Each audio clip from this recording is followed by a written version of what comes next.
ఏపీలోని దేవాదాయ భూములను కాపాడకపోతే కూటమి ప్రభుత్వంపై ఉద్యమం తప్పదని హిందూ దేవాలయాల పరిరక్షణ ట్రస్ట్ రాష్ట్ర కార్యదర్శి తోట సురేష్ బాబు హెచ్చరించారు. హిందూ దేవాలయాల ఆస్తులపై హిందువులపై దాడులు జరుగుతున్నా ప్రభుత్వం పట్టించుకోవటం లేదని మండిపడ్డారు.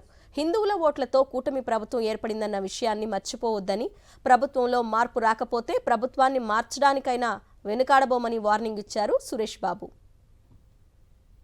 దేవాలయాలన్నీ భూములన్నీ కూడా మీరు మహాకూటమి ప్రభుత్వం ఉన్నారు, దయచేసి మీరు అవకాశం ఉంటే ఖాళీ చేయండి. అంతేగాని మీ నాయకులు చోటామోటా నాయకులు అందరూ చెప్పాలి మీరు. ఎందుకంటే దేవాలయాల భూములన్నీ ఆక్రమించుకుని ఎవరికి ఇష్టం వాళ్ళు పంచుకుంటే చూస్తూ హిందూ సంఘాల వాళ్ళు, హిందూ ప్రజలు, హిందూ కార్యకర్తలు అందరూ కూడా చూస్తూ ఊరుకోమని, హిందూ ప్రజల యొక్క ఓట్లతోనే మీరు ప్రభుత్వాన్ని నెలకొల్పారు. అవసరమైతే మీరు హిందూ దేవాలయాల ఆస్తుల కోసం వస్తే అవసరమైతే మేము దీన్ని ఉద్యమం చేయక తప్పదు, అవసరమైతే ప్రభుత్వాలు మార్చక తప్పదని తెలియజేస్తూ జై శ్రీరామ్, జై గోమాత.